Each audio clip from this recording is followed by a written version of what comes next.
Hello everyone and welcome back to the channel. मित्रों, channel को subscribe करिए, videos को लाइक करिए और शेयर ज़रूर करिए। चलो, अब आज का जो मुद्दा है हमारा इस वीडियो का, उसको इनिशिएट करते हैं। तो हमारा जो डिस्कशन शुरू है, वो डिस्कशन हमारा शुरू था चैप्टर नंबर 3 का, जिसका हेडिंग है risk assessment and internal control. उसमें सबसे पहला टॉपिक जो आपको मिलता है वो है ऑडिट रिस्क। अब ऑडिट रिस्क एक बहुत लंबा टॉपिक है। उस टॉपिक को हम लोगों ने 11 छोटे छोटे टॉपिक्स में डिवाइड किया है और उस हिसाब से हम उसको स्टडी करेंगे। तो ऑडिट रिस्क हमारा मेन टाइटल हो गया। उसमें सबसे पहले हम लोगों ने पढ़ा कि ऑडिट रिस्क होता क्या है। उसके बाद में रिस्क ऑफ मटेरियल मिसस्टेटमेंट का मतलब क्या होता है, उसमें कौन से कंपोनेंट्स होते हैं, वो सारी चीजें हमने पढ़ ली। That means topic number 1, topic number 2, इन दोनों के वीडियोस चैनल पर अवेलेबल है, पूरे डिटेल एक्सप्लेनेशन के साथ आप उसे रेफर कर सकते हो।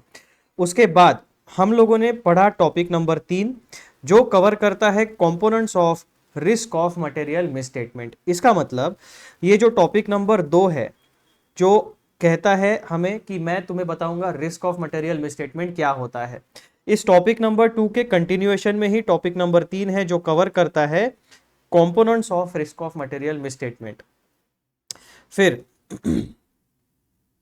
टॉपिक नंबर 4 हम लोगों ने पढ़ा, जो हमें यह कहता है कि ऑडिटर की रिस्पॉन्सिबिलिटी क्या होती है और उसकी रिस्क क्या होती है। तो ऑडिटर की जो रिस्क होती है वो होती है डिटेक्शन की रिस्क, यानी ऑडिट करते समय एक ऑडिटर मटेरियल मिसस्टेटमेंट को डिटेक्ट कर पाएगा या नहीं कर पाएगा। इस सिनेरियो से डील करता है टॉपिक नंबर 4। और क्या सिनेरियो होगा, किस तरीके के हमें रिस्पॉन्सेस रखने चाहिए, कहाँ पे ध्यान देना चाहिए, वो सारी चीजें हमें टॉपिक नंबर 4 बताता है। टॉपिक नंबर 3 और टॉपिक नंबर 4, ये दोनों टॉपिक्स के डिटेल एक्सप्लेनेशन वीडियोस अवेलेबल हो चुके हैं, वो आप रेफर जरूर करिए।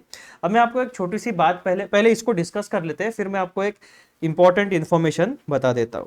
उसके बाद हम लोगों ने पढ़ा कि जो ऑडिट रिस्क होती है उसमें कौन सी चीजें इंक्लूड नहीं की जाती, उसके बारे में हमने जानकारी ली। Topic number 6, assessment of risk a matter of professional judgement.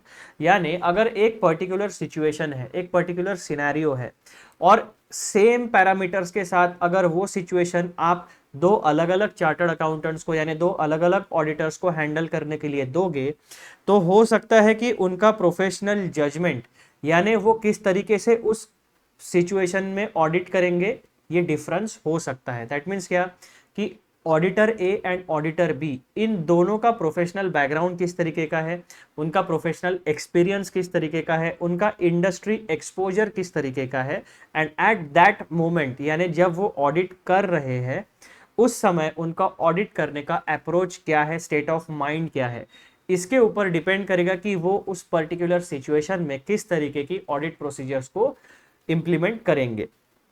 तो ये जो असेसमेंट ऑफ रिस्क है, ये वाले सेगमेंट को हर एक ऑडिटर अपने प्रोफेशनल जजमेंट के हिसाब से डील करता है।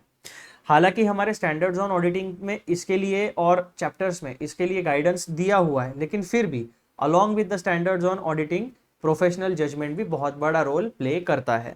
इसका वीडियो भी डिटेल में अवेलेबल हो चुका है। टॉपिक नंबर 7 एक छोटा सा टॉपिक है, जिसमें छोटा सा टेबल है जो कवर करता है an overview of audit risk, यानी ऑडिट रिस्क में कौन सी चीजें इंक्लूड की जाती है और ऑडिट रिस्क में कौन सी चीजें इंक्लूड नहीं की जाती।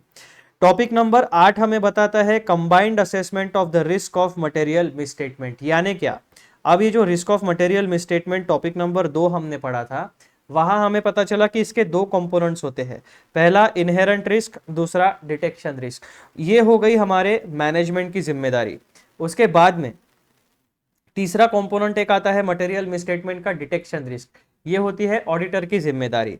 और उसके बाद एक टॉपिक था टॉपिक नंबर 5, जो है audit risk, what is not included in audit risk. तो इस तरीके से सब चीजें जब हमने पढ़ी, उसके बाद हमें टॉपिक नंबर 8 एक लॉजिकल पैटर्न में, एक लॉजिकल सीक्वेंस में आता है कि combined assessment of risk of material misstatement. यानी जब भी एक ऑडिटर रिस्क मटेरियल मिसस्टेटमेंट का रिस्क असेसमेंट करेगा, तब वो एक कंबाइंड असेसमेंट करेगा, ना कि separate separate assessment. Basically procedure में जो स्टेप्स होती है वो स्टेप वाइज ही जाएगा, लेकिन अल्टीमेट ओपिनियन जो रहेगा उसका रिगार्डिंग रिस्क असेसमेंट, वो ओवरऑल फाइनेंशियल स्टेटमेंट को आंखों के सामने रख के एक कंबाइंड असेसमेंट करेगा। और वही चीज हमें टॉपिक नंबर 8 बताता है कि जब भी एक ऑडिटर ऑडिट करता है या स्टैंडर्ड्स ऑन ऑडिटिंग जब हमें गाइडेंस प्रोवाइड करते हैं तो वो detection risk, inherent risk, control risk के साथ सेपरेशन में नहीं देखता, वो ओवरऑल गाइडेंस प्रोवाइड करता है regarding risk assessment for material misstatement. ये हमारे समझने के हिसाब से हमने उस एक बड़े कॉन्सेप्ट को 3-4 हिस्सों में डिवाइड करके पढ़ा।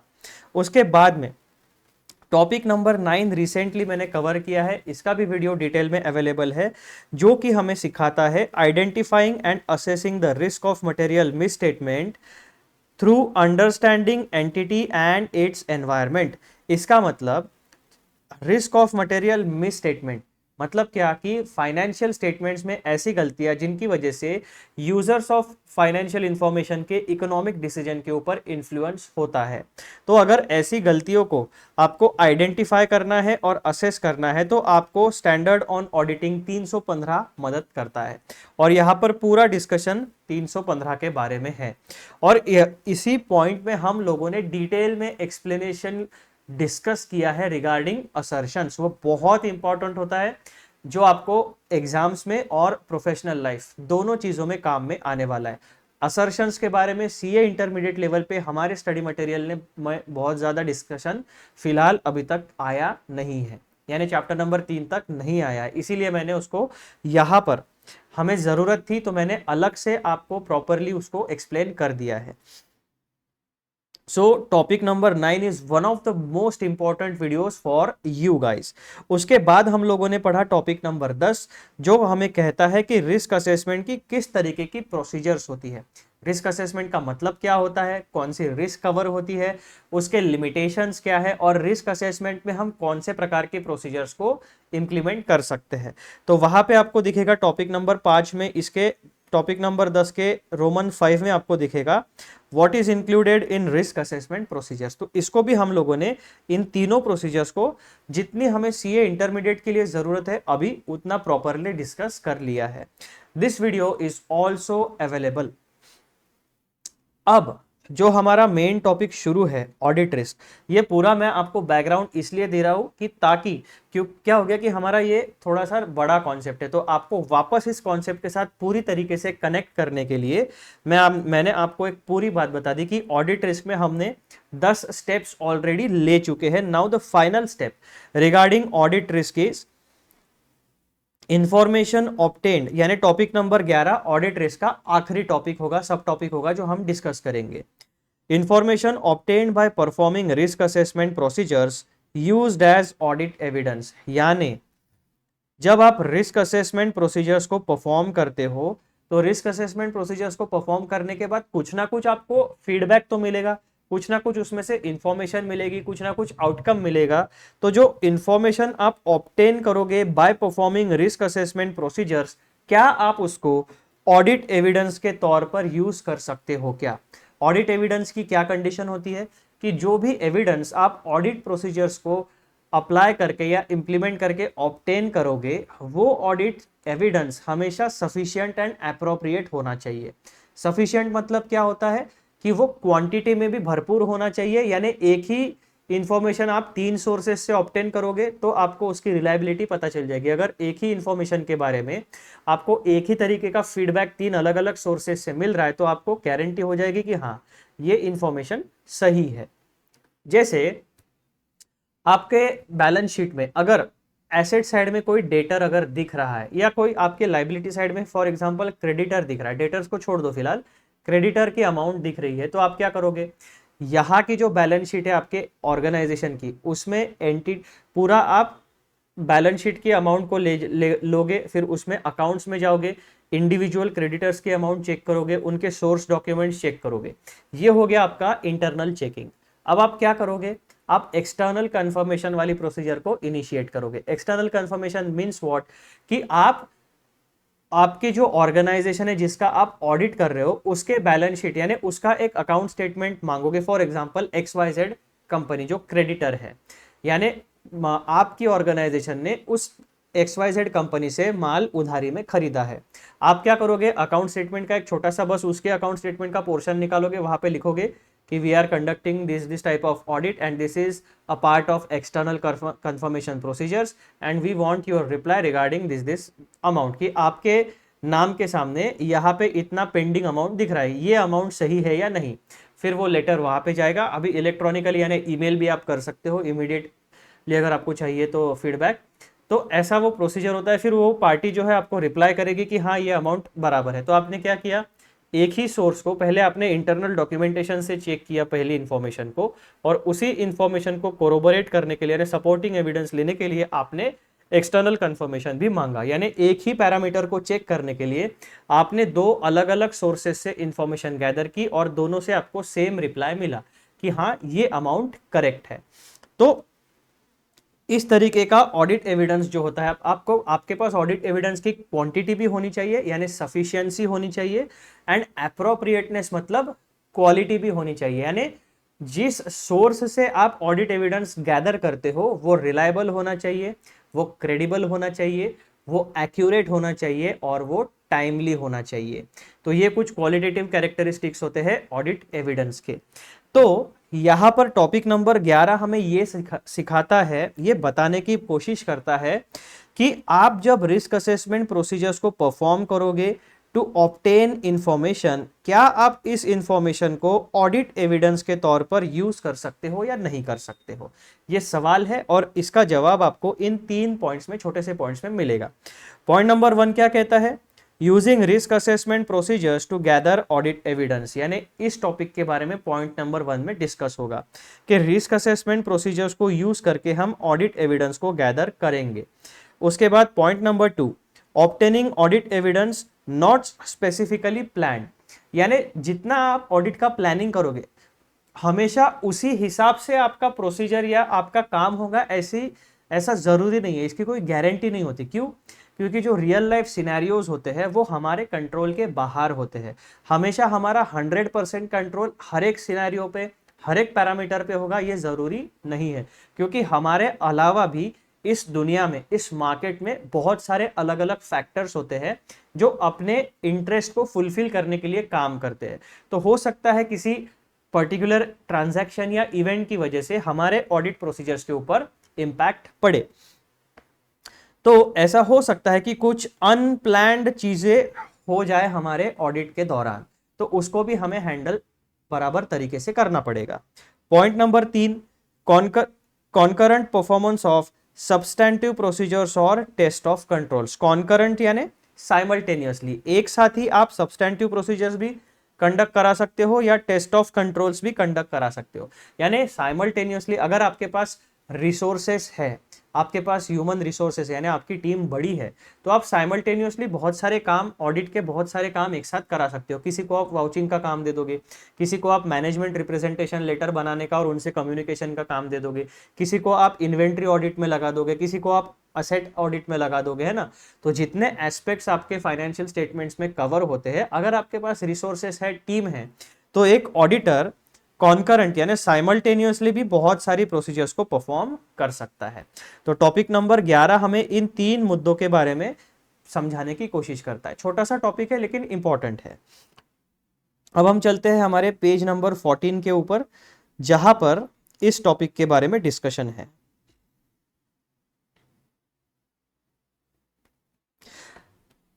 अब मित्रों, ये जो टॉपिक है, information obtained by performing risk assessment procedures used as audit evidence, ये आपको इंस्टीट्यूट के स्टडी मटेरियल में अप्रैल 2023 के एडिशन में पेज नंबर 3.15 और 3.16 के ऊपर मिलने वाला है। तो आप वहां पर जाकर उसे रेफर कर सकते हो। टॉपिक नंबर 11 जो है वो क्या कहता है पॉइंट नंबर 1 में, using risk assessment procedures to gather audit evidence. क्योंकि ऑडिटर का जो ओपिनियन है उसका बेस ही ऑडिट एविडेंस होता है। और ऑडिट एविडेंस किस तरीके का होना चाहिए? Audit evidence sufficient and appropriate तरीके का यानी नेचर का होना चाहिए। Information obtained by performing risk assessment procedures and related activities may be used by the auditor as audit evidence to support assessments of the risk of material misstatement। यहाँ पे क्या लिखा है? May be used by the auditor, यानी जो risk assessment procedure से आप information gather करते हो, दैट मीन्स ऑडिट एविडेंस आप उसे कह सकते हो, गैदर जो आप ऑडिट एविडेंस गैदर करोगे उसे आप यूज कर सकते हो एज ऑडिट एविडेंस, यानी मे बी यूज्ड, यानी कोई गारंटी नहीं है, कोई ऐसा रूल नहीं है, कोई हार्ड एंड फास्ट आपको स्टैंडर्ड ऑन ऑडिटिंग ऐसा इंस्ट्रक्शन नहीं दे रहा है कि आपको रिस्क असेसमेंट प्रोसीजर परफॉर्म करने के बाद जो इंफॉर्मेशन मिलेगी उसको कंपल्सरीली ऑडिट एविडेंस करके यूज करना, ऑडिट एविडेंस ट्रीट करके यूज करना ही है। ये ऑप्शन है एक ऑडिटर के पास कि आप जब रिस्क असेसमेंट प्रोसीजर्स परफॉर्म करोगे उसमें से अगर कोई इंफॉर्मेशन आपको मिलती है जो ऑडिट एविडेंस की क्राइटेरिया को फुलफिल करती है, सफिशिएंसी एंड एप्रोप्रिएटनेस वाले, तो ये ऑडिटर के प्रोफेशनल जजमेंट में डिपेंड करता है, वो यूज कर भी सकता है उस इंफॉर्मेशन को एज ऑडिट एविडेंस या नहीं भी यूज कर सकता है। It depends on the scenario and the professional judgement of an auditor. तो ऑडिट की बहुत सी भाषा ऐसी है कि आपको थोड़ा सा रीड बिटवीन द लाइंस या फिर अंडरलाइंग मीनिंग उसका समझना पड़ेगा। जब आप धीरे धीरे पढ़ोगे, यानी सीए इंटरमीडिएट का ऑडिट पढ़ोगे और सीए फाइनल का ऑडिट पढ़ोगे, तो आपको इस लैंग्वेज की धीरे धीरे आदत हो जाएगी। जब मैं पहले पहले ऑडिट पढ़ता था, एकदम मेरे शुरुआती दिनों में जब चार्टर्ड अकाउंटेंसी में मैंने एंट्री की थी, तो ऐसे टॉपिक समझने में थोड़ा सा मुश्किल होता था। जब लेकिन जैसे ही अभी मैं कंफर्टेबल हो गया हूँ ऑडिटिंग में या किसी और सब्जेक्ट में, तो वो भाषा आपको इंटरप्रिटेशन सिखा देगी। तो यहां पर स्टेटमेंट क्या लिखा है, पहला पॉइंट क्या कहता है, using risk assessment procedures to gather audit evidence, यानी रिस्क असेसमेंट प्रोसीजर्स परफॉर्म करके जो इंफॉर्मेशन आती है आपके पास, उसको अगर ऑडिटर चाहे तो उसे ऑडिट एविडेंस ट्रीट कर सकता है और अपना ओपिनियन शेप अप कर सकता है। Information obtained by performing risk assessment procedures and related activities may be used by the auditor as audit evidence to support assessments of the risk of material misstatement। यहां पर ये may be वाला word आपको हमेशा ध्यान रखना है। That means यहां पर आपके पास चॉइस है, use your professional judgement to decide whether to use the particular information as audit evidence और नॉट। सिंपल।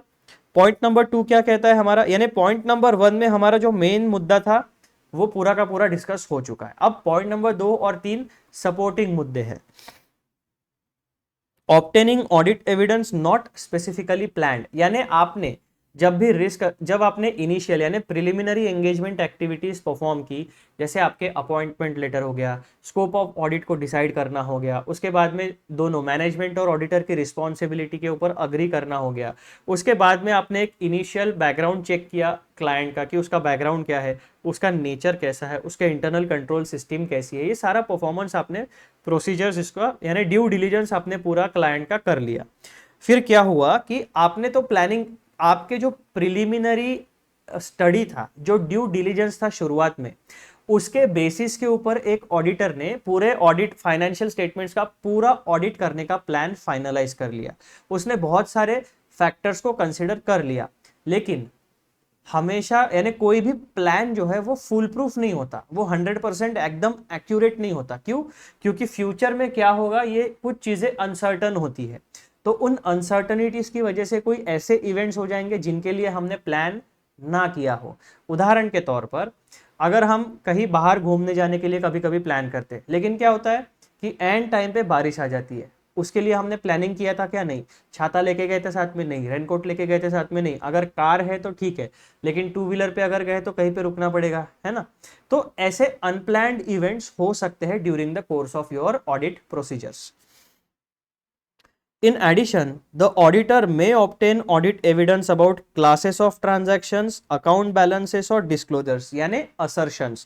assertions में हमेशा 3 लेवल होती है। कौन सी? classes of transaction, account balances and disclosure। अब मोटा मोटी ये जो classes of transaction है इसको आप रेफर कर सकते हो P&L के transactions के साथ। उसके बाद अकाउंट बैलेंसेस जो है इसको आप लिंक अप कर सकते हो बैलेंस शीट का चेकिंग के साथ, और डिस्क्लोजर्स जो है इसको आप लिंक अप कर सकते हो आपके schedules to accounts, notes to accounts and cash flow state, जो भी आप डिस्क्लोजर देंगे मैनेजमेंट उसके साथ। तो जो मैनेजमेंट जो फाइनेंशियल स्टेटमेंट्स देती है, उन फाइनेंशियल स्टेटमेंट को ऑडिट के हिसाब से हम लोगों ने 3 सेगमेंट्स में डिवाइड किया है, और उस डिवीजन को हमने नाम दिया है असर्शंस। ये हम अपने समझने के लिए कह सकते हैं। In addition, the auditor may obtain audit evidence about classes of transactions, account balances and disclosures, and related assertions, and about the operating effectiveness of controls, even though such procedures were not specifically planned as substantive procedures or test of controls. यानी अकस्मात यानी unplanned तरीके से भी आपको कुछ information मिल सकती है, तो ऑडिटर को हमेशा अलर्ट माइंडेड होना चाहिए। तो इस तरीके की आपकी यानी अनप्लैंड तरीके से भी आपको इंफॉर्मेशन मिल सकती है। उस अनप्लैंड तरीके से मिली हुई इंफॉर्मेशन को भी आप ऑडिट एविडेंस ट्रीट कर सकते हो। That depends on your professional judgement. Point number 3, concurrent performance of substantive procedures और टेस्ट ऑफ कंट्रोल्स। यानी अगर एक ऑडिटर के पास रिसोर्सेस अच्छे खासे मात्रा में है तो वो साइमल्टेनियसली बहुत सारी प्रोसीजर्स एक साथ कंडक्ट करा सकता है। ऐसा जरूरी नहीं है कि पहले सब्सटैंटिव प्रोसीजर्स ही होगी, उसके बाद में टेस्ट ऑफ कंट्रोल्स होगा, उसके बाद, यानी सीक्वेंशियली नहीं है। ऐसा जरूरी नहीं है कि हर बार एक काम पूरा होने के बाद ही दूसरा काम हम करेंगे। अगर मेरे पास रिसोर्सेस है तो मैं सारे 10-12 चीजें एक साथ कर सकता हूँ। जैसे कि अगर हम आपके चार्टर्ड अकाउंटेंसी के जो कोचिंग क्लासेस होते हैं उसकी बात करें, तो अगर एक ही टीचर है तो वो क्या करेगा, पहले आपको एक सब्जेक्ट सिखाएगा, फिर दूसरा सब्जेक्ट का क्लास लेगा, फिर तीसरा सब्जेक्ट का, यानी आपके अलग अलग चीजें हो गई। लेकिन अगर एक ही एकेडमी में 3 अलग अलग टीचर्स है 3 अलग अलग सब्जेक्ट्स के लिए, तो 3 क्लासरूम में साइमल्टेनियसली क्लासेस चल सकते हैं। तो ये एक सिंपल एग्जाम्पल हो गया। वैसे ही अगर आपके पास रिसोर्सेस है, आपके पास 3 दुकान है, तो आप तीनों दुकान का फुल कैपेसिटी यूटिलाइजेशन कर सकते हो। अगर आपके पास एक ही दुकान है तो आपकी कैपेसिटी उतनी ही रहेगी जितना आपके पास शॉप है, जितना आप स्टॉकिंग कर सकते हो, और जितने आपके पास एम्प्लॉयज को हायर करने की कैपेसिटी है उतना ही रेवेन्यू आप क्लॉक कर पाओगे। So everything depends on the resources available with you guys. So यहां पर भी क्या कहते हैं ये लोग, The auditor also may choose to perform substantive procedures or test of controls concurrently with risk assessment procedures because it is efficient to do so. यानी क्या होता है कि बहुत सारी एक्टिविटीज जो होती है वो एक दूसरे को कॉम्प्लीमेंट करती है, यानी एक दूसरे को सपोर्टिंग होती है। तो जैसे रिस्क असेसमेंट प्रोसीजर्स कोई ऑडिटर परफॉर्म कर रहा है, तो रिस्क असेसमेंट प्रोसीजर्स के साथ साथ ही वो सब्सटैंटिव प्रोसीजर्स भी परफॉर्म करा ले सकता है या टेस्ट ऑफ कंट्रोल्स भी साइमल्टेनियसली परफॉर्म कर सकता है। तो रिस्क असेसमेंट, ऐसा जरूरी नहीं है कि अगर कोई रिस्क असेसमेंट प्रोसीजर परफॉर्म कर रहा है तो केवल बस single minded focus risk assessment procedure पे ही हो। अगर तुम्हारे पास 3 टीम है तो एक टीम को लगा दो रिस्क असेसमेंट प्रोसीजर्स के लिए, दूसरी टीम को टेस्ट ऑफ कंट्रोल्स और तीसरी टीम को सब्सटैंटिव प्रोसीजर। इसके बाद भी अगर टीम मेंबर्स बचते हैं तो कोई और काम उनको दे दो, ताकि साइमल्टेनियसली बराबर अपने डिपार्टमेंट के हिसाब से उनको जो एलोकेट किया गया वो काम होगा, और वो टाइमली बेसिस पे आके, यानी सीनियर पार्टनर जो एंगेजमेंट पार्टनर होता है उसको फीडबैक देंगे, और प्रॉपर ऑडिट डॉक्यूमेंटेशन यानी ऑडिट वर्किंग पेपर क्रिएट होगा, और जो सीनियर पार्टनर है, जो एंगेजमेंट पार्टनर है, जो प्रॉपर क्वालिफाइड चार्टर्ड अकाउंटेंट है, जिसका अपॉइंटमेंट हुआ है ऑडिट को कंडक्ट कराने के लिए, वो एक कॉस्ट इफेक्टिव मैनर में और टाइमली मैनर में ऑडिट कंप्लीट करा सकता है। तो मित्रों, ये एक छोटा सा पैराग्राफ था regarding information used as audit evidence, यानी कौन से प्रकार की इंफॉर्मेशन आप ऑडिट एविडेंस के तौर पर यूज कर सकते हैं। तो this is the end of this video, और इसी के साथ हमारा जो टॉपिक नंबर 1 है, जो यानी one of the most important topic है आपका from exam point of view, उसका पूरा का पूरा डिस्कशन हमारा कंप्लीट हो जाता है। Topic number 1 was audit risk, topic number 2 was risk of material misstatement, topic number 3, ऐसे कर करके हमने पूरा 11 टॉपिक्स में इसको डिवाइड किया, और फाइनली हमारा ऑडिट रिस्क नाम का टॉपिक कंप्लीट हो गया है। अब हम अगले वीडियो में नए टॉपिक के साथ शुरुआत करने वाले हैं, और वो नया टॉपिक आपका रहने वाला है materiality. This is also one of the most important topics, क्योंकि मटेरियलिटी क्या है, आपका सबसे मेन मुद्दा क्या होता है किसी भी ऑडिट का, कि whether financial statements are free from material misstatement और not, whether due to fraud और एरर। तो वो मटेरियलिटी का मतलब क्या होता है, मटेरियलिटी कैसे डिसाइड की जाती है, क्या क्या उसमें चेंजेस हो सकते हैं, वो सारी बातें हम लोग इस टॉपिक नंबर 2 में पढ़ने वाले हैं, लेकिन अगले वीडियो से। तो मित्रों, ये वीडियो यहीं पे खत्म होता है। जाने से पहले चैनल को सब्सक्राइब जरूर करना, और वीडियोस को लाइक करना और शेयर जरूर करना। चलो अगले वीडियो में मिलते हैं।